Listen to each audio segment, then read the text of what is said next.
cheating makes you a better dungeon master. As a DM, do you cheat to prevent unintentional character deaths? Fudge roll just a little? Rebalance an enemy's hit points when you realize it is way tougher than you meant it to be? Is it actually cheating? Listen to these two stories and let me know where you stand on cheating as the DM. I try really hard not to kill characters unintentionally. If someone dies in one of my games, it will either be because the player and I have worked out a dramatically appropriate death, or because the player insists on doing things that would logically get them killed despite my heroic efforts not to kill them. The latter has never actually happened to me. I like to think I'm better at picking my players than that. But there was one time. Settle in. This was about 3, maybe 4 sessions into a campaign. One of my players had a character everybody really liked, a slightly bumbling university professor who was out of her depth but was showing signs of being far more useful than she initially appeared. This game had a heavy green hell survival element to it. Think Nausicaa of the Valley of the Wind or a Dark Sun campaign, except set in a jungle. Vegetation grows at an aggressive rate, wildlife is unnaturally aggressive, the woods are dark and full of terrors. Civilization is fighting a constant battle against being swallowed by the jungle and is slowly losing. Well, the party had just received the main quest of the campaign, which involved trying to find a lost university that had been swallowed up by the Great Barrier Jungle hundreds of years ago. They cleverly decided not to try and hack their way through leagues upon leagues of trackless green hellscape, and instead sail up the coast of the jungle until they were at least vaguely in the neighborhood of the university's suspected location, the discovery of which had occupied the previous several sessions. Finding a ship captain crazy enough to sail them up the coast had even provided an entertaining side quest, and the party was at last on their way down the river to the sea. I don't always make people track this sort of thing, but given the setting, part of this game was having a solid plan to carry enough food and water for any expedition into the wilds. I also played with realistic food and water weights, which meant that characters were physically incapable of carrying enough food or water in their packs for more than a few days without finding fresh water or foraging for food, or traveling with pack animals who themselves required food and water. By this point, my players were fully invested in the flavor of the campaign, and enthusiastically set about figuring out a plan for not starving to death on their coastal expedition. A large part of this plan involved fishing as they sailed up the coast, a journey expected to take months. The party had carefully invested in quite a bit of survival skills and gear, but they were still just shy of being able to comfortably assure that they would have adequate daily rations. So they decided to have the professor help out with the daily fishing tasks. This was not in itself a crazy idea. She wasn't a survival specialist, but her relevant checks were not bad. Unfortunately, on her very first day of manning a trailing fishing pole, she rolled a natural 1. No sooner had the party set out than the professor had lost one of their precious fishing poles.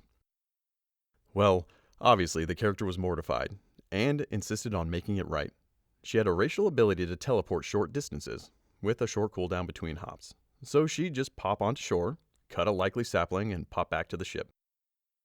One of the other party members, a winged nature sprite with a similar short cooldown flight ability, decided to go with her. They wouldn't even have to set anchor. Oh yes, dear listener, they waited until they were passing a copse of trees with likely looking young growth, lots of that in this world, and they left the party behind on the ship, only to find that the copse in question was home to flying venomous snakes, who were being hunted by a party of lizardmen, introducing a faction that would become more important as the campaign progressed. None of whom were happy to have a slightly bumbling university professor teleport into their midst.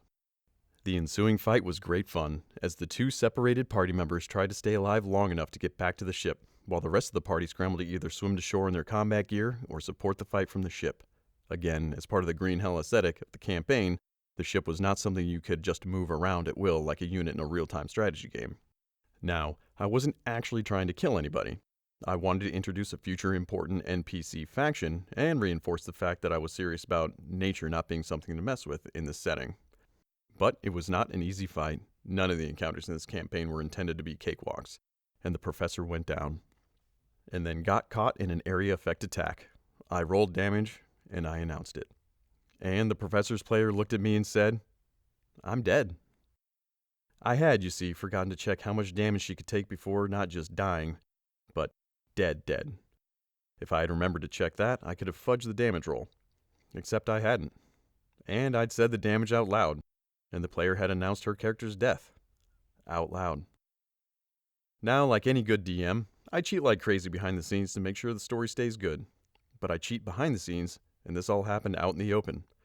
I didn't feel like I could just backtrack without losing some of the "this game is a harsh and brutal" vibe I've been carefully building up over the past several sessions. So I didn't contradict the professor's player. She died, and the party had no way to bring her back. As I had carefully established in earlier sessions, this was not a campaign setting in which high-level NPCs or flashy, obviously physics-defying magic were common. But they did have the ability to preserve the body, and I hadn't meant to kill the character, who was one of the party's most beloved members. So I made up a side quest to bring her back to life, which ended up being an opportunity to introduce several more elements of the main plot, and was generally well received by all. It all turned out well, but it was completely unintentional on my part. Not that I let on about that, seeing as my improvised side quest ended up being so important to the plot. A DM's got to have some secrets.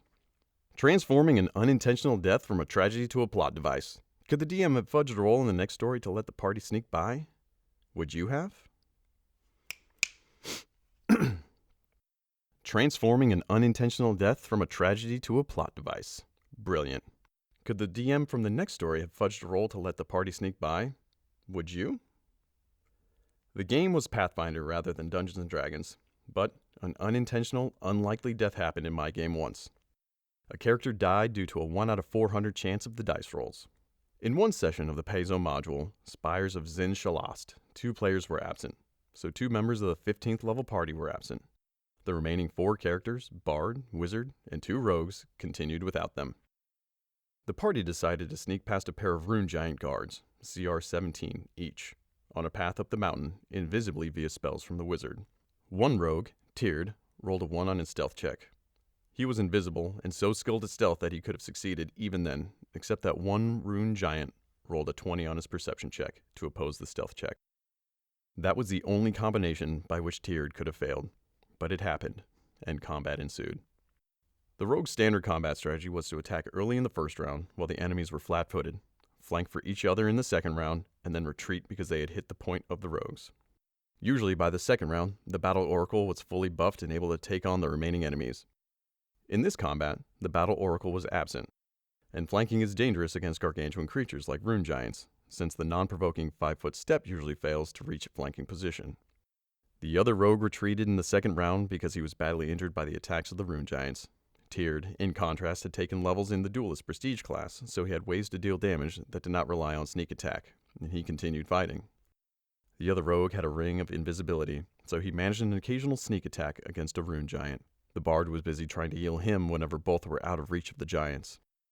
The Wizard was trying to damage and slow down the Giant's spells. The rogue Tiered was the bulwark protecting them all, and he fell. He died 1 round before the last Rune Giant was killed by a sneak attack from the other rogue.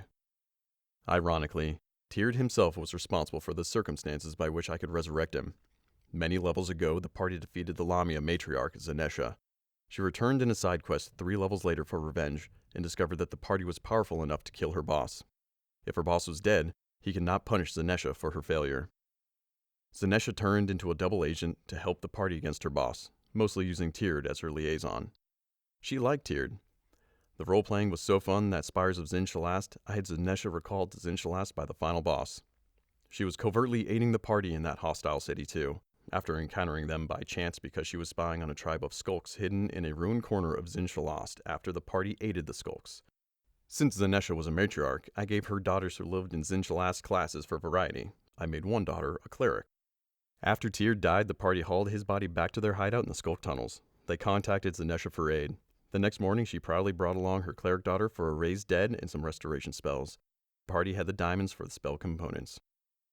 What do you think? Is cheating to tweak a dice roll so a party member doesn't die? Do you let the dice gods decide your player's fate? Tell me what you think in a comment down below. Before we take our leave, don't forget to subscribe to our channel, All Things D&D. Stay tuned for more amazing Dungeons & Dragons content.